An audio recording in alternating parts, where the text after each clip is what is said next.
लोग class 12 psychology chapter 1 से very important objective को पढ़ेंगे। ठीक है, इसके पहले वाला वीडियो तक हम लोग क्वेश्चन नंबर 40 तक कर चुके हैं और आज के इस वीडियो में हम लोग क्वेश्चन नंबर 40 से आगे करने वाले हैं, जो 100% आपके एग्जाम के लिए इंपॉर्टेंट ऑब्जेक्टिव है। ठीक है, तो यदि आप 12th की फाइनल तैयारी कर रहे हैं तो इस वीडियो को अंत तक जरूर देखें और वीडियो पसंद आने पर चैनल को सब्सक्राइब जरूर कीजिए और अपने दोस्तों को भी शेयर जरूर कीजिए। चलिए क्वेश्चन को देखते हैं। सबसे पहले हम लोग देखेंगे क्वेश्चन नंबर 41 में कि पास मॉडल का विस्तारित रूप क्या है। तो इसका सही उत्तर ऑप्शन नंबर ए हो जाएगा, योजना, अवधान भाव, प्रबोधन, सकालिक, अनुक्रमिक। ठीक है, चलिए फिर आगे वाला क्वेश्चन दिया हुआ है। आगे वाला क्वेश्चन में दिया हुआ है 42 नंबर में, बुद्धि संरचना मॉडल किसने विकसित किया। तो इसका सही उत्तर ऑप्शन नंबर बी हो जाएगा, गिलफोर्ड ने। चलिए फिर आगे वाला क्वेश्चन देखेंगे। 43 नंबर क्वेश्चन में दिया हुआ है कि व्यक्ति की सृजनात्मक का प्रभावी आश्चर्य किसके द्वारा माना गया है। तो इसका सही उत्तर ऑप्शन नंबर ए हो जाएगा, जूनर के द्वारा। चलिए फिर आगे वाला क्वेश्चन देखेंगे। 44 नंबर क्वेश्चन में है कि संवेगात्मक बुद्धि किससे प्राप्त की जा सकती है। तो इसका सही उत्तर ऑप्शन नंबर ए हो जाएगा, अपने संवेगों की पहचान से। नंबर क्वेश्चन में दिया हुआ है कि जिस बच्चे की बुद्धि लब्धि 20 से 34 होती है उसे किस श्रेणी में रखा जाता है। तो इसका सही उत्तर हो जाएगा, बुद्धि का द्विकारक सिद्धांत किसने दिया। तो इसका सही उत्तर ऑप्शन नंबर ए हो जाएगा, चार्ल्स स्पीयरमैन ने। चलिए फिर आगे वाला क्वेश्चन देखेंगे। 47 नंबर क्वेश्चन में दिया हुआ है, निम्नलिखित में से कौन सा सृजनात्मक चिंतन की अवस्था नहीं है। तो इसका सही उत्तर ऑप्शन नंबर सी हो जाएगा, धारण।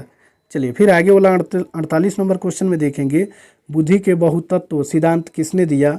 तो इसका सही उत्तर ऑप्शन नंबर बी हो जाएगा, गार्डनर ने। 49 नंबर क्वेश्चन में दिया हुआ है, थर्नाडाइक ने बुद्धि को किन प्रकारों में माना है। तो इसका सही उत्तर ऑप्शन नंबर बी हो जाएगा, सामाजिक, यांत्रिक एवं अमूर्त। चलिए फिर आगे वाला 50 नंबर क्वेश्चन को देखेंगे, बुद्धि लब्धि यानी IQ बराबर। तो इसका सही उत्तर ऑप्शन नंबर बी हो जाएगा। ठीक है, बौद्धिक आयु भागा यथार्थ आयु गुने 100। चलिए फिर आगे 51 नंबर क्वेश्चन को देखेंगे। इसमें दिया हुआ है कि 25 से नीचे बुद्धि लब्धि होने पर बच्चे को क्या कहा जाता है। तो इसका सही उत्तर हो जाएगा ऑप्शन नंबर ए, मूर्ख। ठीक है, चलिए फिर आगे वाला क्वेश्चन देखेंगे। 52 नंबर क्वेश्चन में बीने कहाँ के रहने वाले थे। तो इसका सही उत्तर हो जाएगा ऑप्शन नंबर ए, फ्रांस के। फिर 53 नंबर क्वेश्चन को देखेंगे, वेस्लर ने वयस्क बुद्धि मापनी कब अपनाई। तो इसका सही उत्तर ऑप्शन नंबर सी हो जाएगा, 1961 ईस्वी में। चलिए फिर 54 नंबर क्वेश्चन में दिया हुआ है, पास एलॉग परीक्षण किसने दिया। तो इसका सही उत्तर ऑप्शन नंबर ए हो जाएगा, अलेक्जेंडर ने। 55 नंबर क्वेश्चन में दिया हुआ है, समूह घटक सिद्धांत किसने दिया। तो इसका सही उत्तर ऑप्शन नंबर बी हो जाएगा। ठीक है, थर्स्टन ने। चलिए फिर आगे वाला क्वेश्चन देखेंगे। क्वेश्चन नंबर 56 में दिया हुआ है कि मानवीय विशेषताओं के अध्ययन हेतु प्रयोगशाला की स्थापना कब हुई। तो 56 का सही उत्तर ऑप्शन नंबर सी हो जाएगा, 1884 ईस्वी। चलिए फिर आगे वाला क्वेश्चन दिया हुआ है 57 नंबर में, गार्डनर ने अभी तक कुल कितनी बुद्धियों की चर्चा की है। तो इसका सही उत्तर ऑप्शन नंबर सी हो जाएगा, 7। चलिए फिर आगे वाला क्वेश्चन देखेंगे। 58 नंबर क्वेश्चन में दिया हुआ है, नए एवं मूल्यवान विचार उत्पन्न करने वाली क्षमता कहलाती है। तो इसका सही उत्तर ऑप्शन नंबर सी हो जाएगा। ठीक है, सृजनात्मकता। चलिए फिर 59 नंबर क्वेश्चन को देखेंगे। 59 क्वेश्चन नहीं है, 61 नंबर क्वेश्चन है।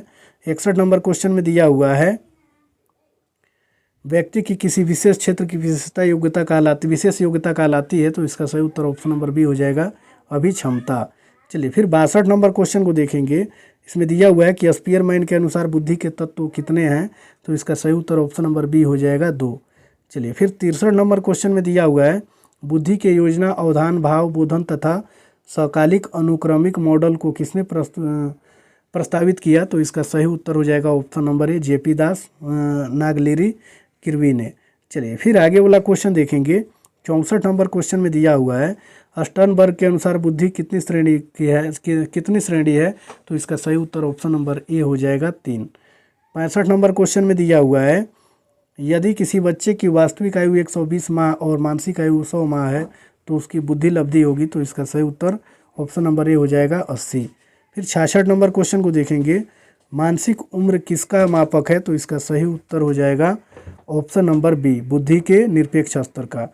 67 नंबर क्वेश्चन को देखेंगे। इसमें दिया हुआ है कि बुद्धि मापने के लिए सर्वप्रथम प्रयोगशाला की स्थापना किसने और कब की।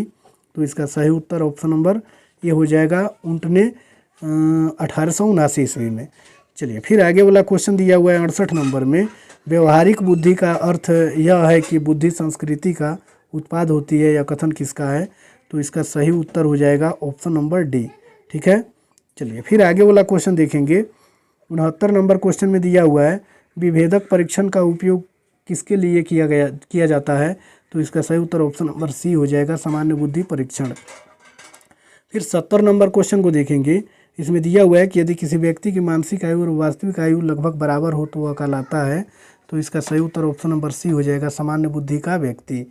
फिर दिया हुआ है कि शाब्दिक तर्कना अंकिकीय तर्कना की किस अभिक्षमता के अंतर्गत आती है, तो इसका सही उत्तर ऑप्शन नंबर डी हो जाएगा, विभेदक अभिक्षमता। फिर 72 नंबर क्वेश्चन में दिया हुआ है निम्नलिखित में से संस्कृति मुक्त परीक्षण कौन सा है, तो इसका सही उत्तर ऑप्शन नंबर सी हो जाएगा, कैटल बुद्धि परीक्षण। चलिए फिर आगे वाला क्वेश्चन देखेंगे। 73 नंबर क्वेश्चन में प्रतिभाशाली बालकों में सबसे बड़ी विशेषता है, तो इसका सही उत्तर हो जाएगा ऑप्शन नंबर ए, सृजनात्मकता। चलिए फिर आगे वाला 74 नंबर क्वेश्चन को देखेंगे। निम्नलिखित में से कौन शाब्दिक बुद्धि परीक्षण है, तो इसका सही उत्तर ऑप्शन नंबर सी हो जाएगा। ठीक है, स्टैनफोर्ड बिने परीक्षण। चलिए फिर 75 नंबर क्वेश्चन को देखेंगे। निम्नांकित में से कौन विशिष्ट बालक नहीं है, तो इसका सही उत्तर ऑप्शन नंबर बी हो जाएगा, सामान्य बालक। 76 नंबर क्वेश्चन में दिया हुआ है कि रेवेन प्रोग्रेसिव मैट्रिक्स किसका प्रतिनिधित्व करता है, तो इसका सही उत्तर ऑप्शन नंबर बी हो जाएगा, क्रियात्मक बुद्धि परीक्षण। चलिए फिर 77 नंबर क्वेश्चन को देखेंगे। इसमें दिया हुआ है कि फिट्ज़-हाइड का संतुलन सिद्धांत किससे संबंधित है, तो इसका सही उत्तर ऑप्शन नंबर ए हो जाएगा, दूसरे व्यक्ति को समझने से। 78 नंबर क्वेश्चन में दिया हुआ है निम्नलिखित में से कौन प्रक्षेपण परीक्षण है, तो इसका सही उत्तर ऑप्शन नंबर सी हो जाएगा, दोनों। चलिए फिर 79 नंबर क्वेश्चन में दिया हुआ है किस अभिक्षमता को AST के नाम से जाना जाता है, आर्मी सर्विसेज टेस्ट के नाम से जाना जाता है, तो इसका सही उत्तर ऑप्शन नंबर सी हो जाएगा, आर्म्ड सर्विसेज अभिक्षमता। चलिए फिर 80 नंबर क्वेश्चन को देखेंगे।